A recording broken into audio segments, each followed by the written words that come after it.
right, everybody, we are back. It is Taped on Live's favorite podcast, favorite channel, favorite is everything. We are back. You guys already know what to do. Hit the subscribe button. Subscribe. Hit the like button if you like it. Hit the dislike button if you don't like it. Leave a comment if you like it. Leave a comment if you don't like it. Also follow us on Twitter at the Mark John NFL for me, at mholder95 for Matt, and of course, pandasups.com. Discount code TDL for 25% off. Also, check out the homage links that we got for the jackets and the Bo Jackson Tecmo Super Bowl shirt. So make sure you guys go support that too. So that helps support the channel as well. And then also you can join the membership. I got the whole Geno Smith passing offense up there. So check that out, guys. But we're here to talk about our first film review of the year, Matt, and it's off a win. So we got a win. Some excitement here. And it feels more legit. You know, last year we beat the Ravens and we're all excited. Oh my God, they beat the Ravens.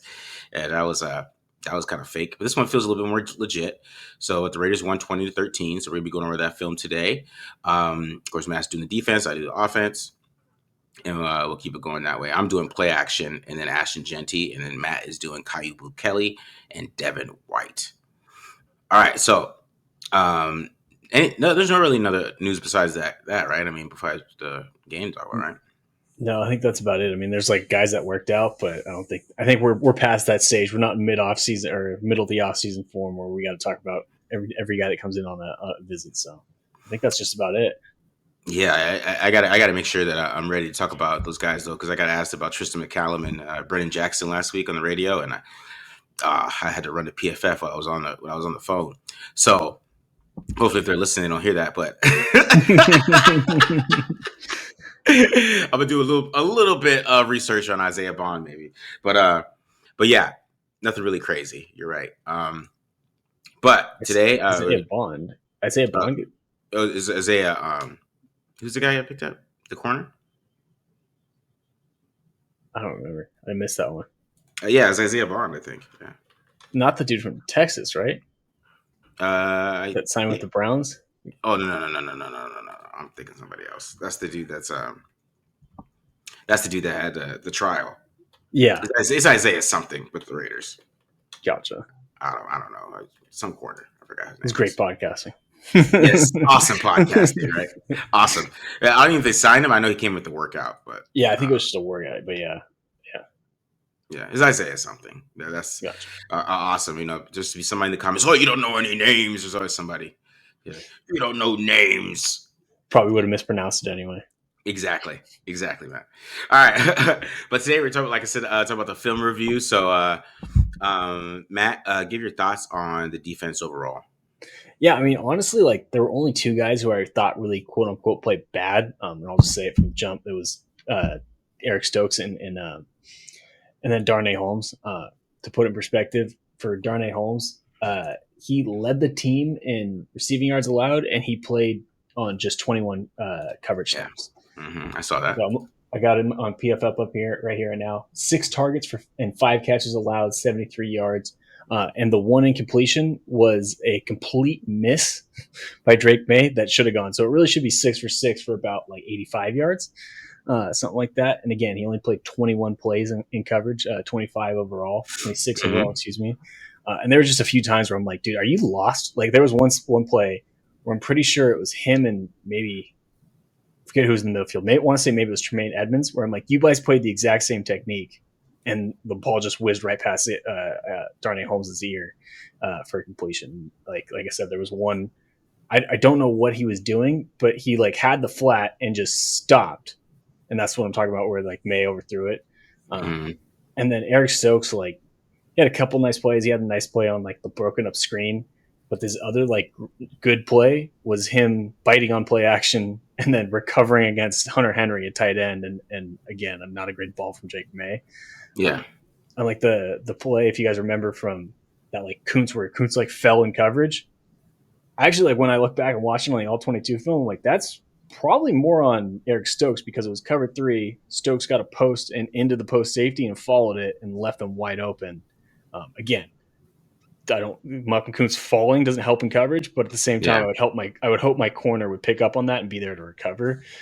So he's a guy that for me is still like very questionable. I texted you while I was watching the film too. We're up to 2 Eric Stokes slips. He had 2 in this last game. He just can't change directions at this stage. But enough negative. Most of the guys that I think every single linebacker that was on the field played like a great game. Obviously, we're going to dive into Devin White here in a second. Jermaine Pratt, I posted the clip on Twitter. I don't think I've ever seen a guy get a batted pass and then go get a coverage stop on the same play. That was pretty awesome to see. And like he had a really good game at both phases. Um, Eichenberg he only played like 15 snaps, didn't play that much, but like when he was called upon, like he did pretty well. And look at the PFF grades.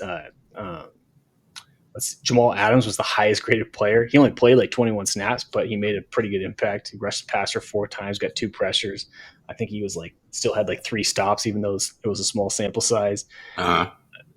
So again, everyone stepped their game up, especially after Landon Roberts went down. The defensive line, I was impressed with, especially against the run. I still think against the pass, there's like question marks. I still not 100% sure how they're going to get great pressure without Max Crosby. Kuntz ended up having the sack at the end, but that was like the only time he kind of really showed up or won on film. Yeah. He had 3 pressures, but like I think it was unblocked pressures or like stuff like that. Mm-hmm. And Thomas Booker, like I thought he's a guy that we're going to see a lot in these clips with Devin White, where he was helping out Devin White quite a bit and like taking up, occupying 2 offensive linemen, getting penetration. He ended up having 5 pressures too. Again, I didn't think he stood out necessarily that much as a pass rusher. Yeah. But the run, man, he was in the backfield like almost all game and doing it. I know the Patriots offensive line's not great, but he's doing it against Michael Onwenu, who's their best offensive lineman. Yeah. See one play where in short yardage, he knocks Onwenu like 2-3 yards back into the backfield. So it was a pretty good day overall. Paul Amal, of course, had a great game too. He was flying all over the field, make that big play against the screen, had the pick too. So he was another guy. He was the other guy that I thought about doing. Pratt was the other one too, but obviously ended up going with White and Kyu here. But yeah, outside of Darnay Holmes and Eric Stokes, I was really pleasantly happy with what I saw from just about everyone that played. So it was a good game for the defense overall. Definitely a little unexpected for me if you heard me talking about it going into the season. So I was very happy to see what I saw on Sunday. So let me ask you this: do you think it's a little bit to do with the Patriots' offense, or do you think it was just the Raiders' defense playing well? That helped. Drake May did not play good. Like I said, there were a few plays that were left out there where they got bailed out by some bad balls, and I think the Patriots' offensive line issues kind of peaked up a little bit. But I mean, overall, like the Raiders executed like great for the most part. Like they only had 4 missed tackles as a team, which compare that to last year. I mean, Marcus Epps had that alone by himself in the season opener, I feel like. So I think they executed really well, but they definitely got bailed out a little bit by just a bad offensive play by the Pats. But again, I mean, we'll see a bigger litmus test this Monday, excuse me, against the Chargers. But there were a lot of plays. It wasn't like I was sitting there like saying, "Oh, they just got lucky consistently over the course of the game." Like they made more plays than the Patriots offense did, if that makes sense. If you know what I mean. Like, they were out there making plays too. It wasn't just them getting bailed out, for sure. Yeah. All right. Yeah, because I was interested in that because I mean, I thought just watching the Patriots offense, even just seeing the preseason film, I didn't think they were going to be that impressive. But the defense played well, right? And I think they kept the offense in the game when the offense got into a little bit of a rut, you would say, where they got into like kind of they just weren't functioning well. Out. Yeah, stalled out a little bit. So defense kept in the game though. The defense kept in the game, which is good to hear.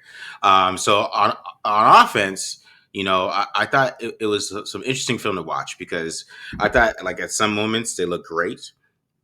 At some moments they just looked like what I would say just kind of off, right? Mm-hmm. I think the whole second quarter, all those drives in the second quarter after the interception, I think they just looked kind of off in that second quarter. Really, Geno Smith took a couple sacks, ran into some pressures. Maybe the offensive lineman lost, sure, but like there's times where I feel like he just could have got rid of that football and not took a sack. Like after the Bowers drop, he took a bad sack where I think I thought he could have just checked it down to Jeanty or even just got rid of the ball to anybody. But Jeanty was like wide open. At least he just want to get rid of the football instead of trying to like get away from the pressure like he did sometimes. And there's sometimes where he was like leaning into pressure a little bit.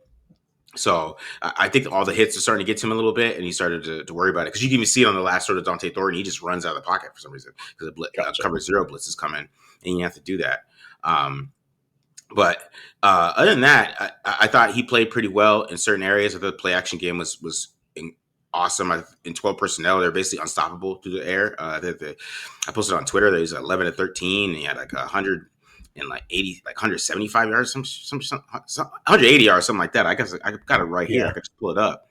But yeah, they were just balling, man. Like he had 185 passing yards and a rating of 144.4 in 12 personnel. So they were eating them up. They did play action, like all their play action was out of 12 personnel. So if you bring that personnel in and you're doing play action and you're just eating them up, it was big for them. So hopefully Bowers is going to be a little bit healthy. Watching him get hurt on film was a little bit worrisome. And of course, the offensive line didn't play very well. I thought in pass protection they started off really well. But I thought Parham, he had a lot of trouble with Milton Williams. Just like it was funny, like in the beginning of the game he did it because like Williams thought, I guess he thought he could just get past him. Like I'm just gonna beat you and just get past him, and Parham was doing actually pretty well, because he has great technique. But then he just was like, you know what, I could just run through you, and then he started just bull rushing him, and it just changed a little bit for Parham, and he started having some problems with him. That Tonga dude was killing him in the run game. I think he gave everybody a blown block on my charting. he gave it to everybody. He didn't matter. Only bad block Meredith had was against Tonga, and Tonga just ate him up in the run game. But I thought Jeanty missed some things too. I thought he was a little bit, in zone. It looked like he was not patient enough and kind of just rushing to the line, not letting things develop like he does in power. And I think he's got to get that patience back that he showed on film to make sure that he is finding the right holes and getting the most out of it before everything breaks down, instead of just like running to a hole because that guy might have lost and then it's all messed up. But yeah, I thought Trey Tucker looked great. I thought he could have had like 200 yards if they really wanted to make him the main guy. Brock Bowers looked great. Jacoby Myers looked great. Everybody on offense looked pretty damn good. But, the offensive line was a little iffy. I thought JPJ struggled a little bit too. But in pass pro, Colton Miller and Jordan Meredith were lights out. Meredith was lights out all game. So nice. Yeah. I'm curious, when you talk about the Geno Smith, like not trusting the offensive line and whatnot, is that kind of like does that just come with the territory with Geno? Like, I feel like he kind of gets in that where he just plays that hero ball and whatnot and just starts bailing out of pockets. Is that something that you think like you just kind of got to live with him, or is that something that's a perpetual that he can like you expect him to fix moving forward? I guess. I think the Raiders are going to give up a lot of sacks. The offensive line is going to get blamed for it. That's what I think. I was watching it. Like he could have. I think a couple of sacks he couldn't avoid. Right. I like the sack where JPJ just got totally lost on a stunt. He could have avoided that. But there's another one where like Dylan Parham got lost on a stunt, and like this is the check down one where like Spillane like jumps in the air and and he like starts backing up. Like I'm like, bro, he's not close to you though. So just check it down to Jeanty and keep the offense going, because then that ruins the drive. Now it's 3rd and 20. You know what I mean? Yeah. So I think against better teams, some of those sacks might really hurt the Raiders. Gotcha. But this game it didn't, but like it can down the line. That's what I'm worried about a little bit. It's just him taking sacks that he just shouldn't be taking. Sacks are quarterback sacks. So yeah, there's 4 sacks, but I think sure the offensive line get beat on some of those plays. Yes. Could he got rid of the football and avoided the sack? Yes. That's kind of the thing where I was watching it with him. Gotcha. Yeah, I saw your post about 12 personnel too, and the Jeanty discussion is going to be an interesting one because I've seen a few people bring up his patience. I think Pete Carroll even talked about it during his presser. So definitely feels like that's something that he's going to be wanting to work on moving forward. So I'm interested to see what the film looks like for sure on that. Yeah. All right, but let's go with the defense first, since the defense had it really surprised us all. Sounds good. All right, I'm gonna start off with some Devin White plays. One thing you're gonna notice about a lot of these plays, all of these plays against the run, is they all are unblocked. And I think one thing that stood out about Devin White is his instincts were really, really on point in this game. This first play, I actually got to give Patrick Graham quite a bit of credit for it. because he had a perfect play call for what the Pats are trying to run. What the Pats are trying to do is they're trying to wham Booker here as the nose tackle, wham or trap him, same basic thing. But what Graham does is he has White and Booker gap exchange where you're going to see Booker, like his first step's going to be more lateral, and he's going to try and cross the center's face, and then White's first step is going to be, excuse me, bad line, into the A gap. So like you'll see what that happens. Like this center is trying to get up to Devin White and like basically leave Booker alone. Well, you'll see like the tight end here, like I mean, literally after the ball is snapped, he's eyeing Booker. Like his eyes are right on him, and this ends up being a perfect play call because Booker does a good job of tying up the center. And then by the time the tight end realizes it and tries to adjust to go pick up White, it's too late because White's instincts are on point. He just sees that gap, shoots it, and does a good job avoiding the tight end a little bit here, that little sidestep, and goes in and makes a tackle right at the line of scrimmage. That was the other thing I liked about Devin White is his movement skills looked a lot better than last year and like a lot closer to what we saw when he was at LSU. Like, I guess the injury that he had last season really was impacting him because he looked like a different player than what I was watching on film this summer. Yeah. Similar rep here. This one's going to be, this is, I guess, technically you'd call this duo. I call this Y power because they have like Hunter Henry here lined up as a tight end and a reduced split, but he really just pulls to the other side of the line of scrimmage while everyone else just downs blocks or double teams. What I like about White is you'll see him kind of step downhill to fill his gap. And then once this running back starts to cross the center or cross where his assignment is, now he moves laterally. And this is the one where I was like, really, his movement skills are back. I'll back this up so you can watch it full speed. Just watch how much ground he covers laterally and how quickly. Just to scrape over the top of the formation. I think this was like a 2-yard gain. It's impressive. Yeah. He looked a lot better. Like, again, a lot more athletic and a lot more fluid than he was last season. So it seems like Patrick Graham was just ready for that run game, huh? He knew what Josh McDaniels' run game was exactly going to be pretty much. Exactly. Because, I mean, that's perfect timing there, Marcus, because this is basically that same play as the first clip we saw, where we're going to see Booker cross the center's face, gap exchange here with Devin White. This time, the center goes to kind of like reach him, and I'm pretty sure the fullback, his responsibility to lead zone, he's trying to pick up Devin White or basically whoever flows into the gap first, almost so they can just kind of design cut back and hit it this way. But because of what Booker does and how quick he is off the ball, he makes the center miss. Now the fullback has to go pick him up. And we have two blockers to occupy one defender. Guess who comes free? Devin White, who just shoots the gap. Yeah. Again, making a tackle right at the line of scrimmage. Yeah, that's game planning right there, man. That is game planning for sure. Patrick Graham was in the bag too. Like he said, I think having worked with Josh McDaniels, whatever, and Josh McDaniels being such a tendency guy, he picked up on it and was ready to go. Now, this next clip, what I like about this one a lot is this is just short yardage situation. Also, again, one more time, shout out Thomas Booker. This is the play I was talking about against Owenwu. These are Pat's best offensive linemen. Just gets immediate penetration. And as you can see, that's going to force Stevenson, literally as he gets the ball, to cut back. What I like about this rep from Devin White is, again, short yardage. So it would be easy to just crash downhill right away. You know, you get in that mentality of, I got to get downhill, I got to go make the play. But he actually stays patient, lets this opening develop, then shoots the gap. So when Booker forces Stevenson to cut back, he's in a perfect position to be able to make the play and then go make the tackle right at the line of scrimmage and force the punt here, or at least force the fourth down situation. That's nice. One more run play against here. Again, he wasn't great at like taking on blocks. Like obviously he's beating a wide receiver who this is booty effort. But mad booty there. Booty. Yeah. Exactly. But what I like about this rep from White is like you'll see like they're running a little fly sweep here and they're going to fake the dive to Stevenson, but White sniffs it out. On top of it too, he knows the crack block coming, and he does a good job taking on that block. And again, we don't get blocked by wide receivers as a linebacker, so he's doing his job. Also, I like this rep because Kyu Blu Kelly, who we're going to be talking about here in a second, great job on the run fit, forcing that to cut up the field. And then with our linebacker being in the right spot, ends up making the play. Nice rep by Eichenberg here too, being in the perfect spot. Yes. This Linebackers messed are up. moving, man. The linebackers Yeah. are moving. Says the linebackers are moving, man. Good Lord. Yeah, that's what I'm saying, man. They all played well. Every single dude that was on the field played well.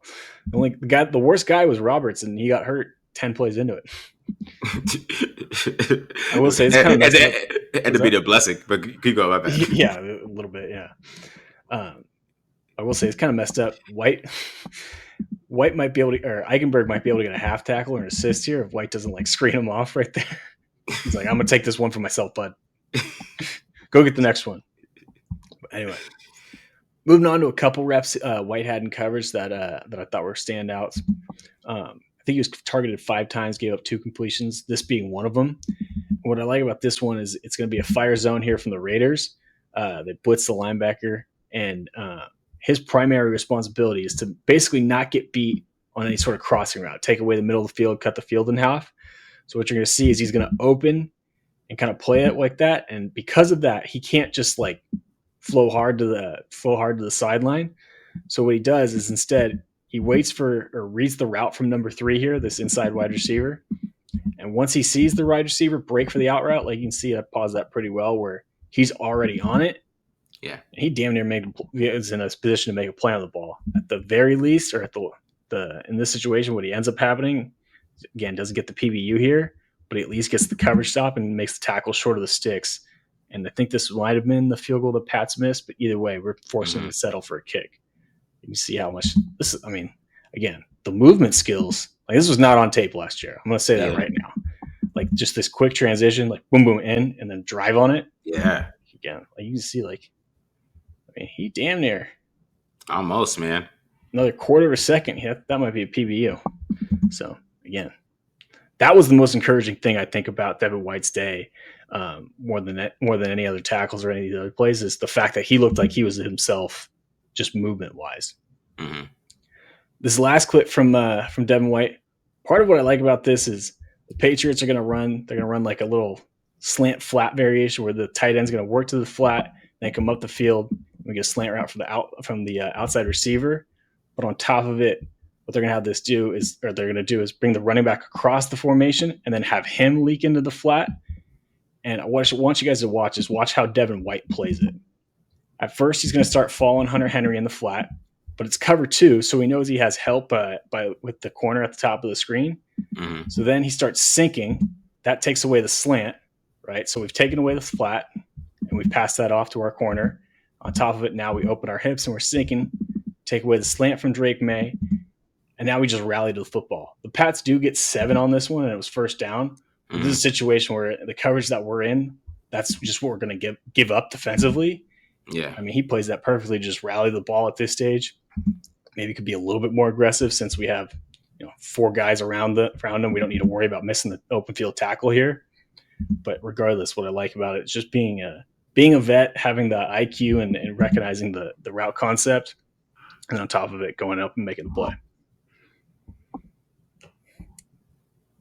All right, we're going to look at every single target that Kyu Blu Kelly had here, and this is going to be the first one. We're going to start with the ones he gave up. Now, this is a curl against cover 3, which is always a tough cover, but this is also a deep curl where he catches this at 22 yards, and there's nothing like we get our 2 threats for the seam for the cover 3 defender are the tight end, who's going to end up staying in pass block, and then the running back who's going to run a check down. I guess you get a drag route here too from the other tight end, but either way, both tight ends kind of stay into the protection scheme. This guy releases late. So there's nothing threatening him vertical other than this curl route. So at some point, maybe probably about right here, we just got to decide that, hey, we're just basically going to stick on this guy and not keep running, keep worrying about getting depth. Because we'll see later, like he has plenty of speed to run with guys, and I think is that Booty. And like he did had plenty of reps against Booty on vertical routes where he could stay in his hip. I just feel like he got a little bit ahead of himself. Yeah. And ended up giving up that pass. And we'll see more examples of this later. His transitions against curls still are not very good. Like you see those 2 like gather steps before the ball gets completed. But just one thing he needs to work on, because this is the only way the Pats really were able to beat him. Like we'll see another little curl route here. This one's a better example of the lack of change of direction skills. Now again, he's trying to not get beat deep. and he can beat over the top. But you'll see, like, he actually reads this one pretty well, but he just struggles to get in and out of the break. Yeah. To be able to drive on it and make a play on the ball or make contact with the receiver as the ball gets there. Yeah, he stumbled a little bit too. Like you can just tell he's just a little stiff with his transitions. Yeah, for sure. And that was something that like even stood out in the preseason when he was playing well, if you remember. Drake May is getting that ball out on time though, man. He is. Yeah. When they were on time, he was pretty good. Now this next one, honestly, like this one was just more bad luck. Like he plays this pretty damn well. I mean, does get beat a little bit at the curl, but this is probably one of his better transitions and better job staying in phase on it. I think Booty might get away with a little bit of a push off up at the top of the route here, but you're never going to get that called. That's more than anything. That's just a great catch, to be honest with you. I'm not going to knock Kyu too much on that one. It's a great throw, too. Yeah. Grew up, and again, well timed on and perfect placement. The last one here, same thing as the one we saw 2 clips ago. He does a good job staying in phase and phase and phase. He just kind of struggles to sink his hips and get out of the cut. I think he's probably a little too high here. Maybe you see he's like pretty vertical. So when he goes to sink his hips, try and drive on the route, like, I mean, he didn't even sink his hips really here. He just doesn't have anything to push off of to get that extra acceleration. Yeah. I don't know. Watching Drake May right now, man, this team, it makes me feel like this team is worse than I thought. It's just Patriots, yeah, like because he's on, like he looks pretty good for just film. But you go about that. But no, you're good. I mean, Drake, yeah, I will say Drake had a rough one. These ones, like this one, was not great. But, yeah. But anyway, Kyu Blu Kelly down here at the bottom of the screen. What I like about this play is we got a 3-by-1 formation with the ball in the middle of the field, and then Stephon Diggs is split out past the numbers. Right, he's outside the numbers. Very clearly, they were saying, we're going to put the 4-time All-Pro one-on-one with the guy that's making his first start. And why wouldn't you? Right? That's a matchup that we want offensively. But this one, you got to tip your cap if you're the Patriots, because this is a hell of a rep by Kyu and press here. Like, I love this too. Like, he gets aggressive with his jam, opens up his hips originally to play against the fade. And then when Stephon Diggs goes inside on the slant, just transitions, and then part of that's because he has a nice little one-arm punch or one-arm jam here with his inside hand, and then just stays attached and just physical with him the entire time. Like, I don't know if this is designed just a regular slant or designed to be a whip, but like Stephon Diggs he's locked up. Like he's not going anywhere. Is a design? That's the play that Julian Edelman they won the Super Bowl with against Seahawks. Gotcha, a little whip route. Exact same concept. Yeah. And that's what I think Blue was ready for that too. That's what I'm talking about. Like I could tell just watching this film, like Graham was like, yeah, I'm happy McDaniels is back. He's also like, I'm gonna eat this guy alive. Yeah, for sure. And then the other thing I was gonna point out, just watch Drake May's eyes. Like he very clearly wants to go to here. Like he hangs on to that for a while, then has to come off of it. Yeah, he ends up sailing the pass with that pressure. Yeah. Next one here does give up this is actually on. This completion's technically on Jermaine Pratt. I'm gonna give him some break because this is a tough concept. I run a little curl and then a flat route out in the back or out into the boundary from the back out of the backfield. So again, another situation where you're kind of just giving this up defensively. But what I like about Kyu Blu Kelly is he's got the deep third. He carries with the receiver, sees the curl route, and then once he sees May kind of go to the check down, now it's a matter of helping out our teammate, and then it's transitioning, making an open field tackle, and giving us a chance. Again, this is probably the least impressive play that he will see of him, but I do like the fact that he's alert enough to go make that tackle and at least give us a chance to get off the field. Oh, this next one. This still pisses me off, dude. This was not pass interference. Oh my God. This is Jesus. This should have been, he should have had 2 PPUs on this, and the NFL owes him some money, man, because this is a hell of a play. That's a great play. And what I like about this, too, is it's 4th and 1, and the Pats are going to go with a play action pass here where they're putting Mac Hollins in the backfield as a fullback to try and hide him. Mm-hmm. But, like, watch Kyu the entire time. He steps down a little bit to kind of play the run, but once he sees Hollins release, he doesn't bite at all.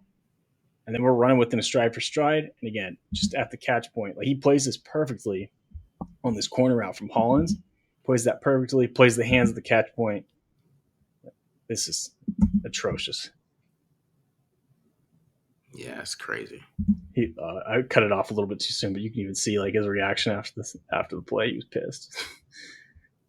But yeah, I had can't to be believe they mad, called man. that. That's nuts. Yeah, wasn't I remember even watching this live. Like this was not close. This was the classic cornerback has his back turned, so it must be PI. When no, it's just a great play. I'm To pissed. me, because he got his head around too. That's what pissed me off most about it. You can Yeah, see it on film that he got his head around. So if I could see that, I don't know how the ref didn't see it.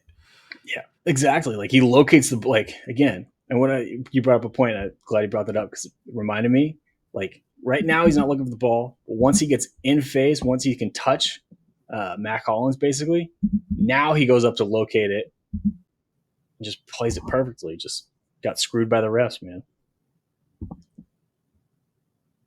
Now this one was really encouraging to me because as we saw earlier, like the curl routes were giving him trouble, but he makes a nice adjustment on this one. He actually plays this one perfectly, and I part of the reason, as I think part of the reason why May just throws this is he was just thinking Booty was going to win on the curl route like he had early in the game.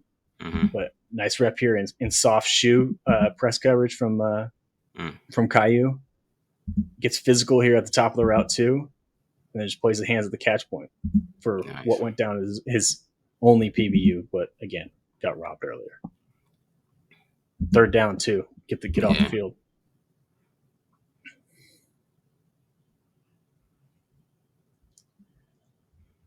This next play, again, this technically goes down as a completion for him. But what I like about this one is it's another just a heady play by him. Like what you're going to see the Patriots do is they're basically going to switch release this outside receiver and then the back out of the backfield, where the back's going to run like a little wheel route. Mm-hmm. And what they're trying to do is just confuse Kyu at some point where either he follows this receiver on the, I forget, he might run a post or a corner or whatever, but either he carries the receiver down the field or he carries and stays deep with the back run and the wheel route, and that opens it up for the check down. But what he does perfectly is as soon as he sees that receiver release hard inside, since the Raiders are in cover two, he's going to pass him off to the safety. Now I pick up the wheel route out of the backfield. And then once he sees May start to throw the ball, now he transitions and he goes up and ends up making a tackle for just a 1 yard gain. So this is perfectly played by him. This is textbook cover two technique. When we talk about teach tape material, this is going to be a clip that's on it because plays the release perfectly, stays deep to take away the wheel route and make sure May does check it down. And then once the check down comes, now we just rally the ball, go make the tackle, 1 yard gain, and set up 3rd and 5, keep us in an advantage situation. So play that doesn't look great on the stat sheet, but is a great finish on it regardless. Now this next one, this one's a tough one because let's see. I think it was 4th and 1 on this one. They're in cover 2. So he's got to play, and they're in cover 2. And I'll also say I'm not thrilled with the play call here because you got Isaiah Paul-Mao. Yeah. I don't know if he's supposed to be getting wider and he just stays in the middle of the field for some reason, or that's how it's supposed to be designed. But reason why I point that out is because Kyu gets a vertical release from the receiver, so he has to stay deep on it a little bit. And as a result, you're just kind of going to give up that check down. Either way, I mean, gave up the completion, but it's for like 3 yards. It's just one of those things where you just got to tip your cap. But they had a better play call for the defense too. I'm surprised May didn't throw that seam. I'm surprised, man. Yeah, he probably should have. I would have threw it.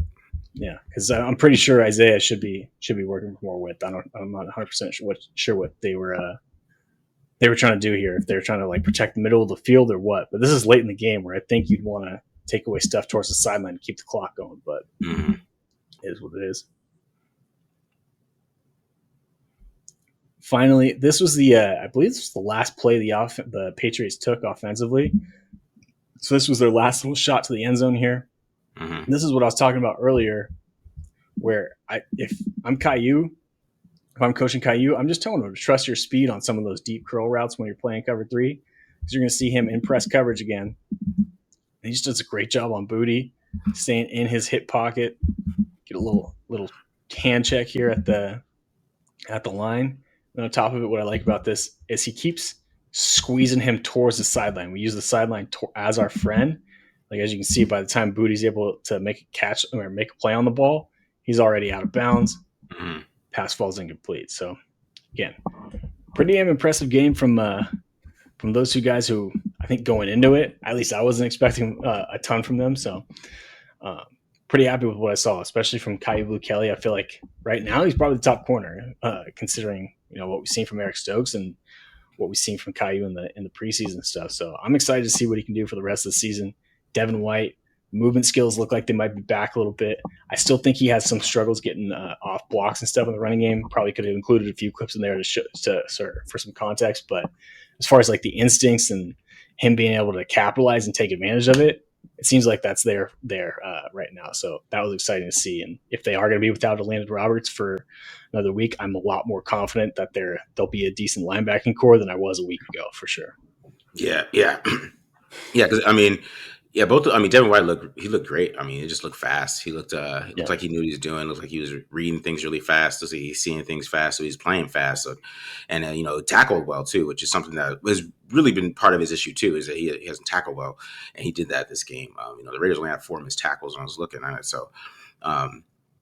It looks like they tackled it pretty well, and he did too. So, so that really stood out on film for him. And then, Kyu Blu Kelly, I thought he played well too as well. But you could just tell that Patrick Graham knew what the hell with Josh McDaniels was never going to do. Yeah. I mean, they had a great idea, and Josh didn't disappoint him. He's kind of predictable, and I think the Raiders really showed that. And if I was a Patriots fan, I'd be a little worried because if it's week 1 and a guy is knowing your run scheme and they're shooting gaps they shouldn't shoot because they know a wham is coming, exactly, yeah, I would be worried if I was a Patriots fan. But that's just me. On top of that too, they tried to do like a tendency breaker on that 4th and 1 play that I showed. Now, granted, my biggest question for Josh McDaniels is why are you if you're gonna fake the run on 4th and 1, why are you doing it out of the shotgun? But I digress. But the fact that like Kyu was sitting there ready for it, like they had some inclination that was coming. Maybe it was just the fact that they lined up in the shotgun, which doesn't bode well for Josh McDaniels. But yeah, that was they definitely knew it coming. Like you said, they had a good game plan for sure. Yeah, for sure, dude. All right, so let's get into the offense here. All right, so we can start with play action. Okay, let's do it. Look at the play action passing game. I'm not gonna go over every single play action pass, but I'm gonna go over most of them.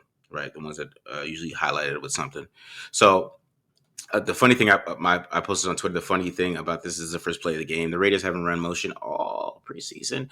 First thing we give them is a jet motion, pre-snap motions, play action pass here.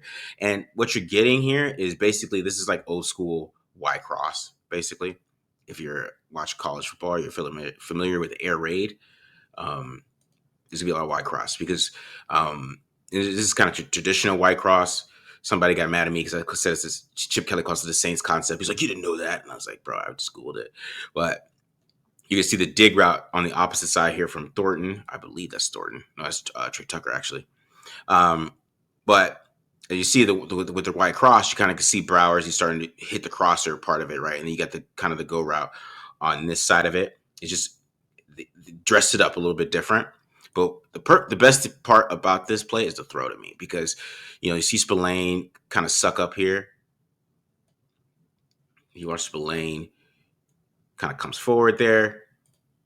And then at that point in time, if he throws it towards the crosser, Spillane might get his hand on the ball or something like that. But he throws a back shoulder. It makes a perfect throw right there. It's just a great play.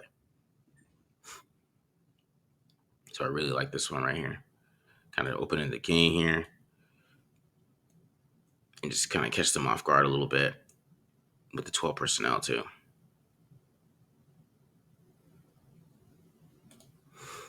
And if it's 12 personnel, you're going to be seeing Tucker and Myers. It really wasn't Thornton. Thornton was only out there on like 11. And sometimes they put Besh in. I guess Besh only played 4 snaps though. But. All right. So here's another play action here. Now this one, it ends up, I believe on this one, we're going to get a deep ball to Thornton here. To see play action, playing some. They played man a lot. I saw on a chart they played 38% of the time. The Patriots, so they play man to man a lot. And you got man to man here, right? And you're getting basically all go routes on this one. And I come back here from Tucker at the bottom, right? Now, Thornton wins. He really doesn't have a crazy release here, but he just ends up just winning off the line. He just runs past 28. And you see this throw here, when I was watching this, I was like, okay, I feel like he misjudged this football because Gino throws it towards the sideline like he's supposed to, and he just doesn't see the ball in the air. That's why it ends up incomplete on this one. So watch that one more time there.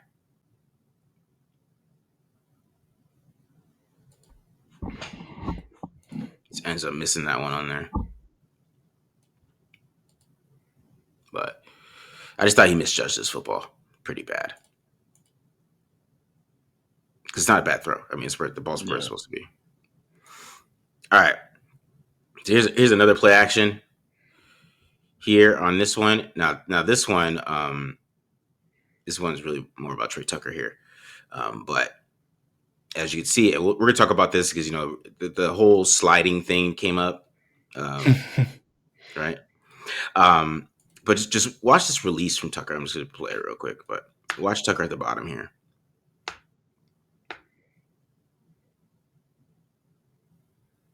This release, boom. And he was gone. Right? And Gino's about to throw this ball to him. I mean, this is what this play's designed to, right? But you get play action, and that's why I think it's you're just getting 4 verts here, basically. Well, actually, you're getting I think a comeback. I think this is kind of an adjustment, but it's just this play got blown up, but Tucker just hit it with a crossover, crossed that boy. Yeah. But it didn't matter. It didn't matter.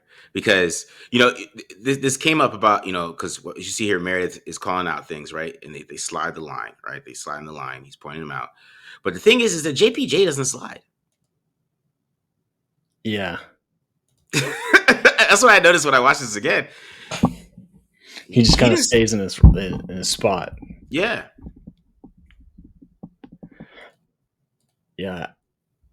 I know you sent this to me earlier, and I definitely I don't know why Meredith wants to slide it left. To me, you slide it right and have Colton Miller stick on the edge. Yeah. But at the same time, JPJ's not executing the call. Yeah, I don't know, because maybe Meredith saw something, and usually when they're in this alignment or something, they shift like this. I don't know, because they all did shift this way, but JPJ did not go with that slide. Yeah. Mm-hmm. Yeah, that's an interesting one, because I think if you back it up a little bit, back it up to the sideline view.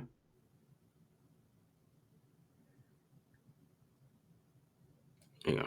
When Meredith was pointing out, I'm like, is he pointing to the nickel? That he's worried about the nickel blitzing off the edge? I think so. That, maybe? I don't, yeah. But to me, when you have 3 or 2.5 linebackers with splines in the middle on one side, I'd say just slide it that way, and 3 linemen. But yeah, maybe you're right. Maybe they had some sort of game plan where they knew they'd slant to the field. All right, so here's the interception here on this one. So this is another play action here. So yeah, it doesn't start off very positive, the play actions, I guess, but it's okay. It's all right. So here we go on this one. So I'll let it run real quick. Ends up being a pick here. But what you're getting here, so you're gonna get this motion here from Bowers, right? And you get basically a crosser, right, and a corner route as well, right? So when you get to play action, right, and Gino gets here, to me, I'm just gonna point this out. You see Tucker just once again, the guy tries to get physical with Tucker, and Tucker just fights through it, and then he has all the separation he has. I thought Gino should just win here. Yeah. Right? Boom, he's right there. If he throws that ball right here in the corner, he can make this throw on a line. He can hit Tucker on a line, and then Tucker can get upfield, and he knows how much of a big play that is, right? But I think, I feel like he's kind of just staring at Brock Bowers here, kind of just forced it to him. Mm-hmm. But even then, right, if he throws it here to this F or here, this area, I think Bowers still catches this football in bounds, and maybe he has to do a toe tap or something like that. But I think he can do that. But I think he was just behind on his throw. Yeah, he threw that into the coverage. Yeah. He's just behind.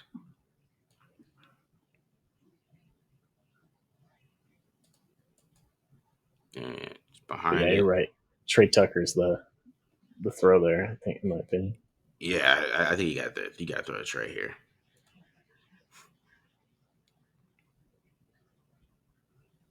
Is she that much time? Yeah, I don't know.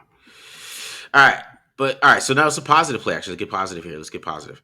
All right, so we get basically play action comeback. So let it run here.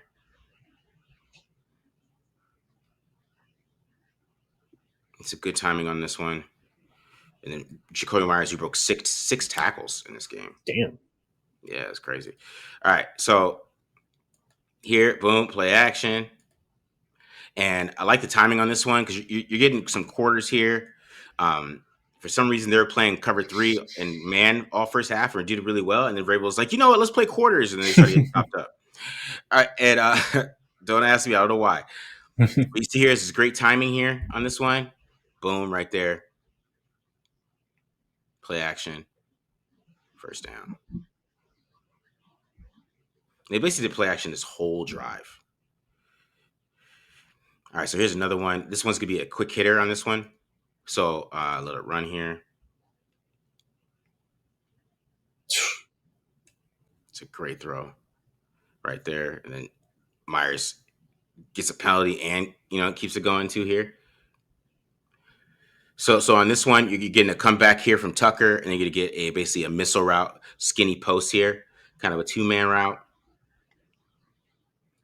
They're in cover 3 here, right? And you can see it gets all the linebackers just to suck up. I mean, they're really playing that run. You can see how hard they're playing that run. The Patriots were, right? And it's like just a great throw by Geno right there in between those linebackers.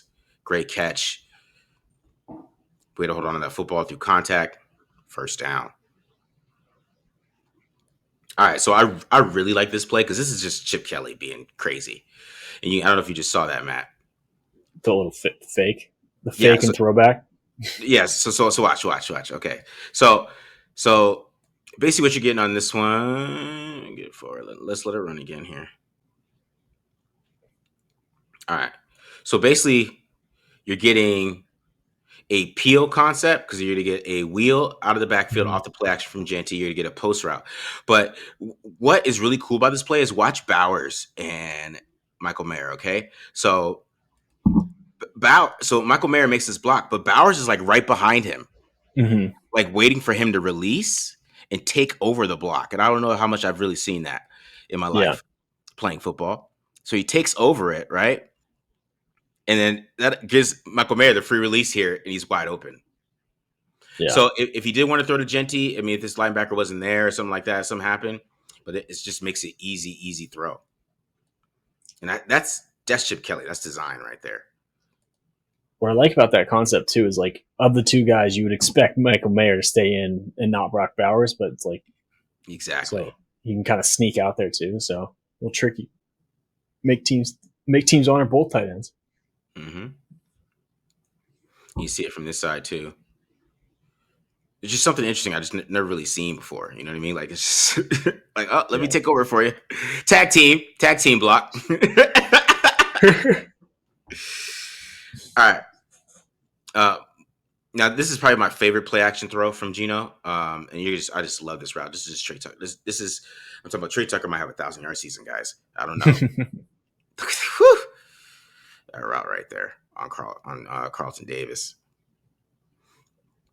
All right, so because what you're going to get here is you're going to get a curl from Jacoby Myers here on play action. You're going to get an out route from Trey Tucker, and this is like the most on time. This is like the most on time Geno was in this game, in my opinion, because you can see here before Trey Tucker even makes this break, because Davis is worried about the speed. He's about to start running backwards, and then Tucker gets him right here. See how Tucker still has his head down, but this ball's already about to come out here. Geno's throwing it. He's not even out of his break yet. Right there on the money. Boom. Great throw. That's on a line. First down. Could have gone to Myers there too. He's wide ass open. Yeah, I'll tell you, this whole game when I was watching this, like, there's a lot of times where like other guys are wide open and Geno went somewhere else, and it was like, oh, I guess that works. Yeah. Good problem to have when you have two open guys. Yeah. I really feel like you could tell how quarterback friendly Chip Kelly's offense is. Like there's a completion everywhere, Yeah. so you're gonna see a lot of high completion percentages from Geno Smith. But like I said, the timing was just great here. Good pickup by the offensive line. First down. All right. Now this play was the 4th-and-1 play. Now this play's gonna be a little frustrating if you're watching this because right you can see like Trey Tucker just run wide open here, and he's kind of goes somewhere else with it, and it's just interesting that he did this.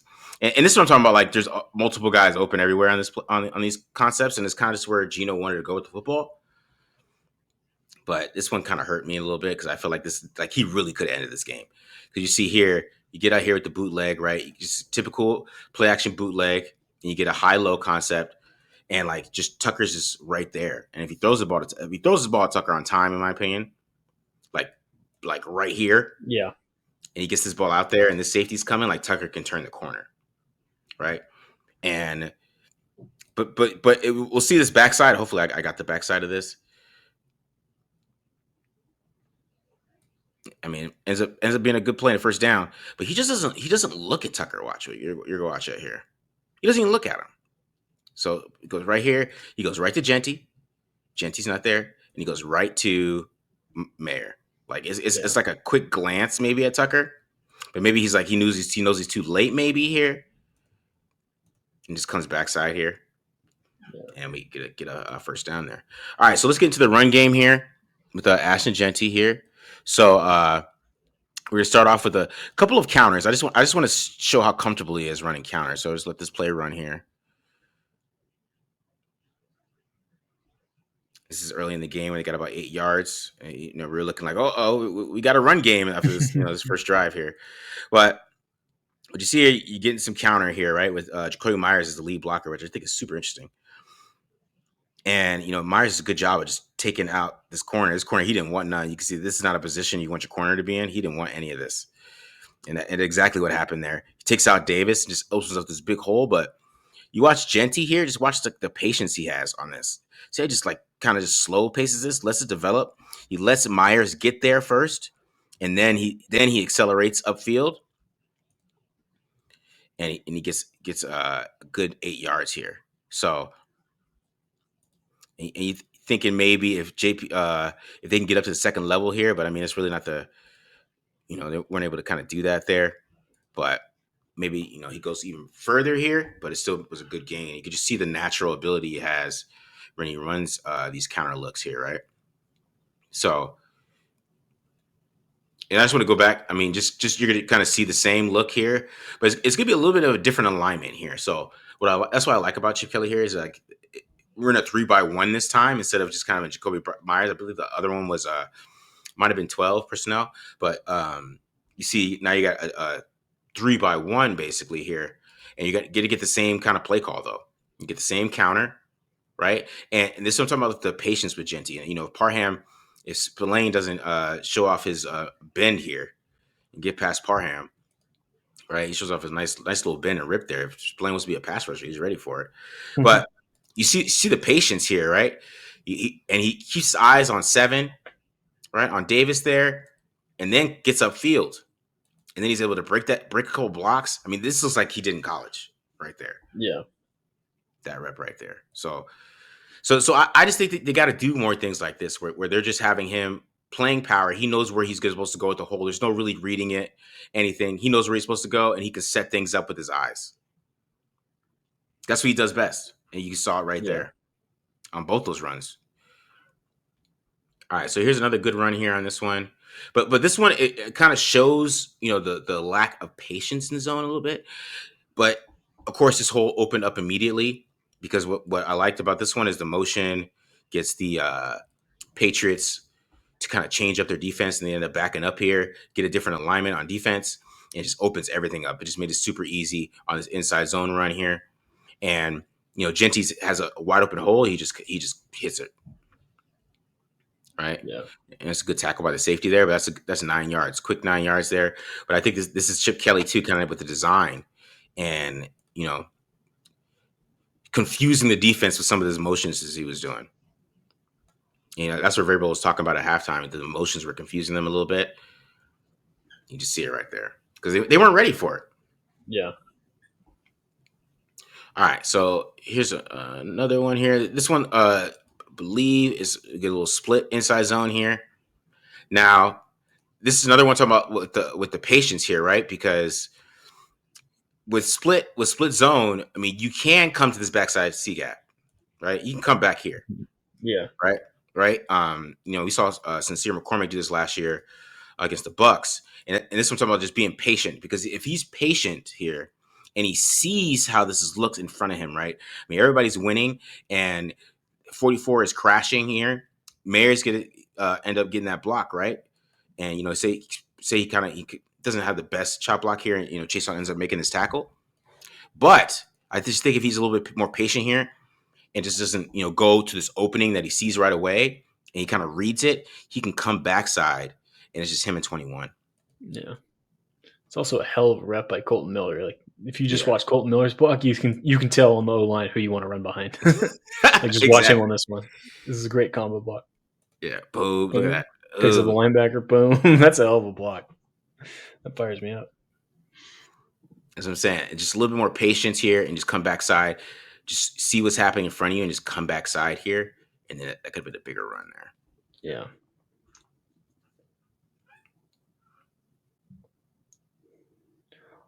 Over anxious maybe in the first NFL game.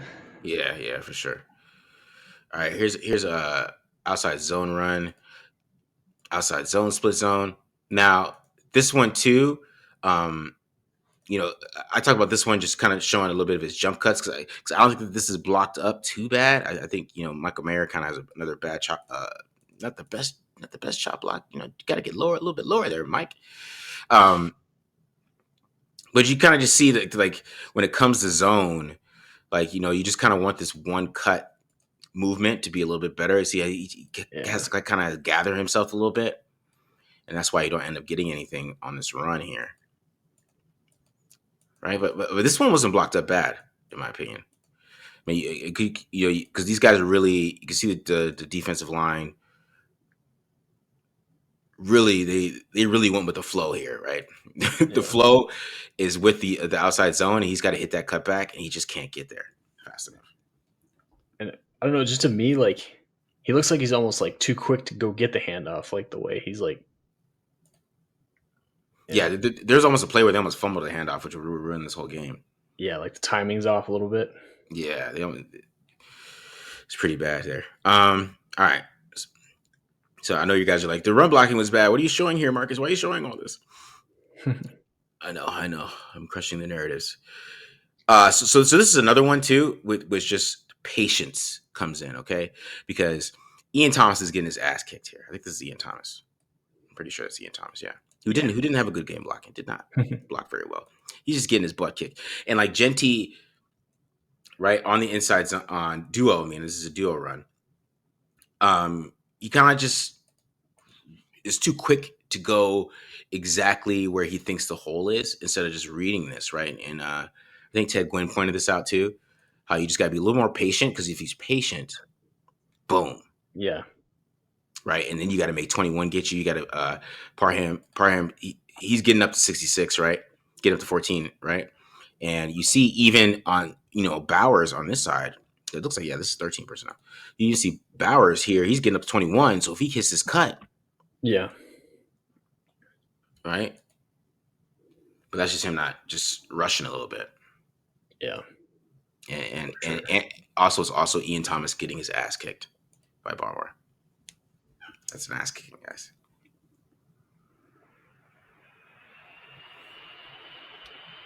All right. So here's the touchdown here on this one. So what I like about this one too, we're getting a little bit of motion. So it kind of, ends up being like I don't want to say it looks like a split zone, but I think they kind of just got their butts kicked a little bit here off the line here, especially Mayer. Mayer's getting his butt kicked. Bowers can't really come through here, and which just does open up Spillane. This is a great block by Meredith right there.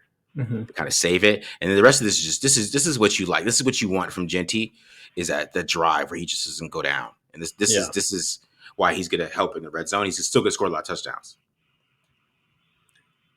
Yeah, he saves the O-line on this one.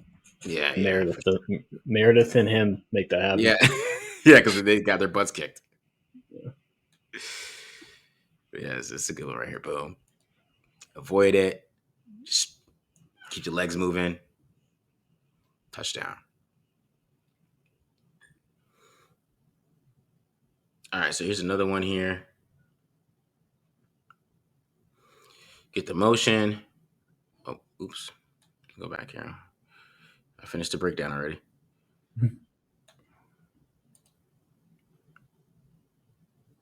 Get the motion here.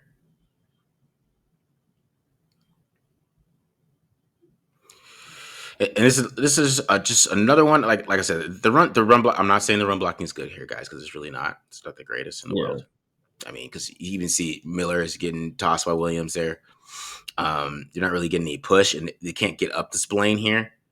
But I still think if he is just a little bit more patient, then maybe he could slip through here, right behind JPJ, and get a little bit more yards. He still ends up getting ends up getting 4 here, but it felt like he was just running into this hole, this little gap here. Bring it back a little bit. He's just running right here into this gap, and he was going to do it regardless. You know what I mean? And when you're running inside zone, that's just not how you want to do it. And I felt like, to me, like, my initial thought was he could have bounced that. Yeah, me like, too. That's it. Yeah, like, because White 99 like kind of plays in, like, ends up inside of Glaze instead of like setting the edge. So if he was a little more patient and sets that up, he can bounce it outside. And it looks like we got Jacoby Myers taking care of the corner. It could have been and Thornton too. Yeah, could have been a better run. All right, so the last one here. Now, see, this is him showing a little bit more patience here. I really like this run. You can see a little more patience on this one. You can still see he's rushing a little bit, but I think he saw what was happening because Parham's getting beat here by 92, and that hole opens up. But this is what you talk about, just having a little bit more patience too. Is when these things open up in zone, you got to be able to hit it. But you can see he's able to get to it there. Gets about 4 yards there. Yeah, so I just think in zone he's got to be patient like he is on those counter runs, because you didn't see him rushing on counter.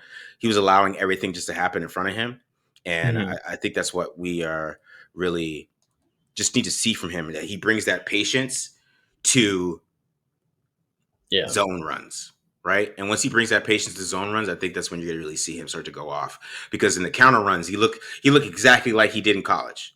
And then there's other runs he just looks a little hesitant. So I think that's what it's more about with him. Like I said, I think the run blocking just wasn't the greatest in the world either. But yeah, man, it was just a little bit of both. I think it was a little bit of Ashton Jeanty, and then the run blocking. The run blocking really was ass when they really had to run the ball, like at the end of the game. I mean, that's when Fonga was in there, and then they couldn't block Fonga. And but yeah, you can see a little bit of him too, because I think sometimes as a running back, especially in zone, if you don't get the best blocking, if you still have the patience and you pick the right spot to go to, you can still make something happen. So I think that's just a little bit of what he was missing there. But honestly, I think he can get better at that, especially if it's a coaching point. That's not something that's like, I know he's patient. I think he has to kind of get that down a little bit. And I think, that's what I'm about to say. Like, I feel like that's why part of the reason why I said I feel like he almost just had was over anxious for his first game, because we watched him at Boise State. Like, I'm not saying he's like Le'Veon Bell patient, but like he wasn't that like overzealous to get to the gaps, and he was just very clearly like as soon as he touched the ball, was just heading straight downhill. And I think, just like you said, a little bit more patience, let those blocks develop and see things a little bit more, then I think he'll be fine. But I'm at least I'm being hopeful that maybe it was just little first game jitters and just a little overexcited for his first game too. Yeah, and back to the play action game, but I think him being back there is going to make the play action game work so well, especially what they do out of 12 personnel. The play action game is going to work so well, just because teams are going to be so worried about him regardless. And I do think that maybe too he's probably trying to hit home runs a little bit too much too, trying to make a play instead of just being a great running back. And that's why I think we'll lean back on that, because I don't know how good the run blocking is going to be all year. You know what I mean? Yeah. We don't know how that is, and I think he's got to be able to kind of make some things happen himself a little bit, and that's going to take some patience and things like that. But as you can see, though, the way the teams are trying to stop him is going to open up everything else for everybody else. And I'm still waiting for my 150, my 5 catch, 150 yard Trey Tucker game. That's coming, man, on the crossers. I didn't even show the crossers really that much, Matt. But man, him in the slot on a crosser. I mean, that's what he scored the touchdown on. Yeah. Yeah. Yeah. I saw you taking some heat for the White Cross Saint debacle. Hey man, Google's your friend. Google's your friend. That's all I got to say to that. Google's your friend. Yeah. All right, guys. So I hope you guys enjoyed this episode. Like I said, I got the whole every single Geno Smith pass up for members, so go ahead and check that out. Also, I got we'll be doing I think we'll do Thursday Night Live this week because we ain't got Friday, but we'll be doing that. And then of course we'll be back with the preview for the Chargers for Monday night. So we're getting ready for that game. I'm sure we'll have some Chargers fans. They love to come talk shit to us. Some Chargers fans that like our show, but we'll have that. So, but we'll be back, guys, for the preview, me and Matt. And then, of course, like I said, check out me and Glenn on Thursday. But we are out of here, guys. Like I said, subscribe. Peace. Peace.